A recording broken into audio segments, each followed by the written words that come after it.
constitution bi ñu daal di war a mën a amal élection yi dans les plus brefs délais contrairement ak ni ko conseil constitutionnel daal di waxee dans les meilleurs délais des na ko daal di faram-fàcce waaye itam ñëwaat exactement si boobu dina xam ne mooy décision bi nga xam ni itam jug na jóge si li nga xam ne moo di le conseil constitutionnel d'après li nga xam ne moo di le journal Enquête. Alors donc du côté de la région ñu ko mën a jox en même temps donc le conseil déchire exactement le consensus par rapport ak wàllu wu mel donc li nga xam ne moo di conseil bi nag décidé na daal di li nga xam ne moo di ñàkk bañ a jubal ak li nga xam ne moo di boobu de li nga xam ne moo di dialogue le conseil constitutionnel a agi en mode fast track ma ne ko nag agi na système mu gën a gaaw yi naka noonu itam mu daal di jël seenu ko li nga xam ne mooy seenu ko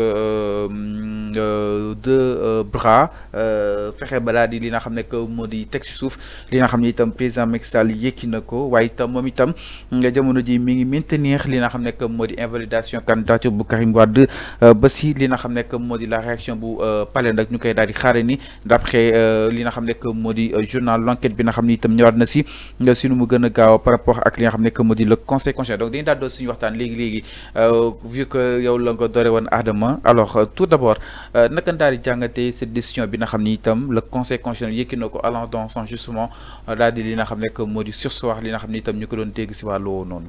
Voilà, merci beaucoup Fallou xam nga man daal mun naa wax ne ça veut dire que décision bi bettu kenn Sénégal. Man en tout cas personnellement bettuma parce que conseil constitutionnel ba mu génnee de première décision bi. mu ngi ci wax ne effectivement que Macky Sall déjà le 2 avril dafa war a jeexal. Donc ci décision boobu noonu aussi mu ngi ci def ne que avant le 2 avril Macky Sall dafa war a jàpp date élection ñu dem élection. Alors donc ci ñoom ci ay tàppalem ci ay njuuj ci ay seen i njuuj ñaar ci ay seen i tàppale parce que ñoom ci loolu lañ yàgg nekk moo tax mu créé benn dialogue bu nga xamante ne mun naa la wax c'est une farce. Parce que dialogue bu nga xamante ne déjà les 19 candidats nga xamante ne ils sont concernés. ñooñu nee nañ bokkuñ ci dialogue boobu noonu. Donc dialogue boobu noonu lépp luñ ci décidé man na mun naa wax ne presque ça n'engage même pas les Sénégalais. Donc ñoom seen i deal politique la dem nañ toog jam ñaajoo waxtaan seen affaire jox ko conseil constitutionnel effectivement. Comme d'habitude conseil constitutionnel day génn ne moom bëggul lii parce que dafa am lu nga xamante ne mu ngi suñu constitution.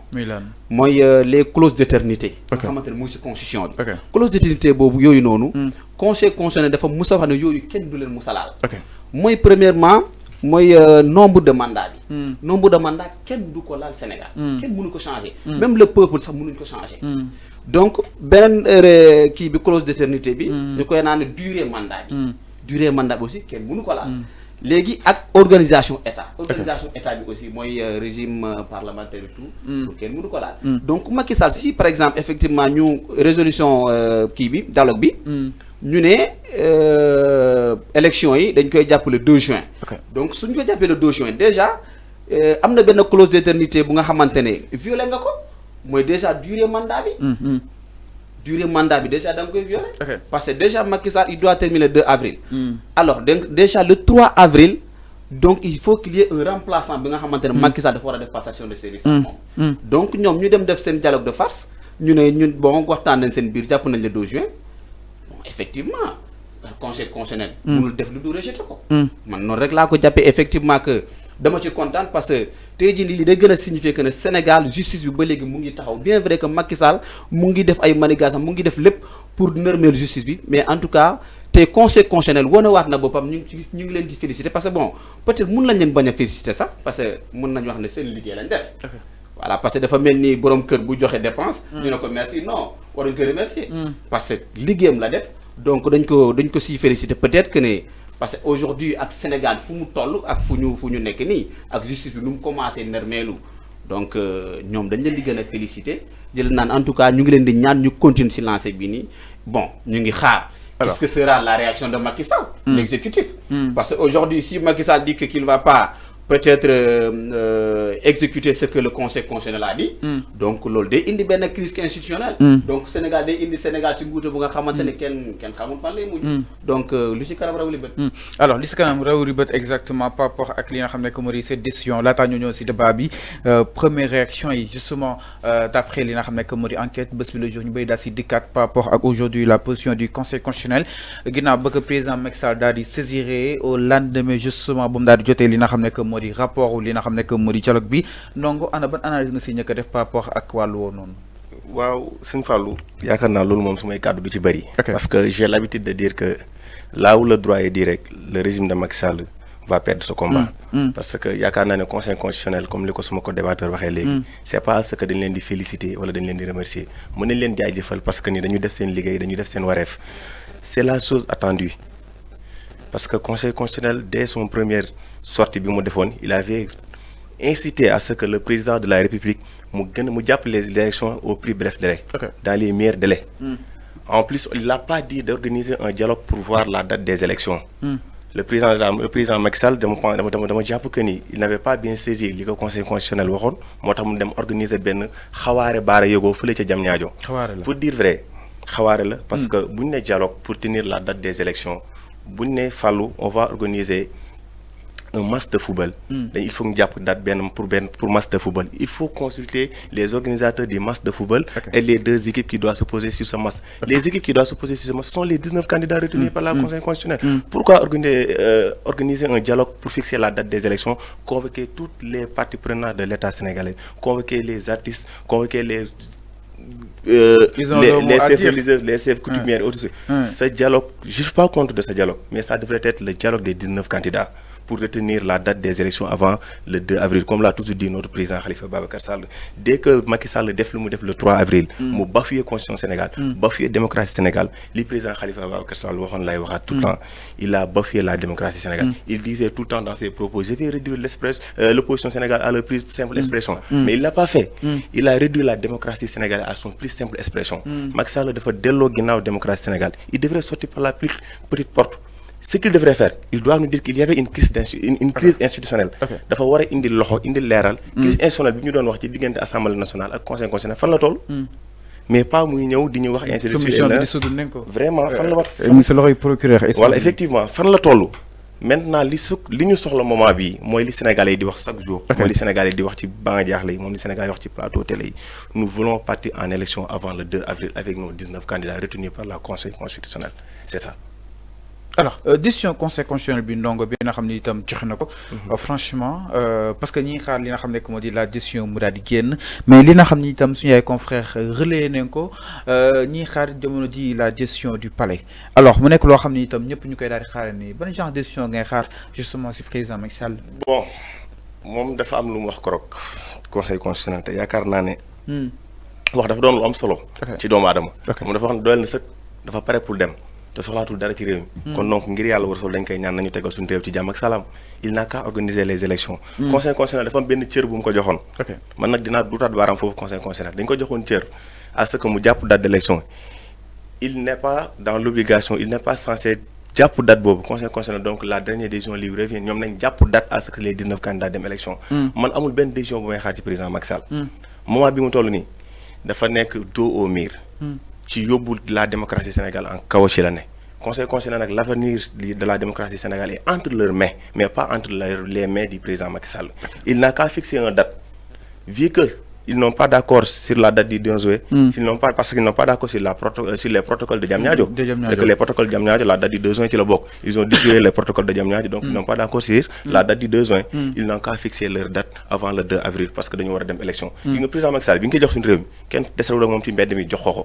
fait le conseil constitutionnel, devant la cérémonie de passation de service du président Abdoulaye Wade, nous avons ba le 2 ki koy succédé président Khalifa Babacar Sall inchallah ñu succédé ko mu jox réew mi ci jàmm ak salaam yaakaar naa ci foofu lañ toll. Alors ban aussi réaction ngay xaar ci palais justement Adama. waaw mais Fallou bi benn réaction lañ mën a xaar ci moom. mooy exécuter ce qu'a dit le conseil constitutionnel.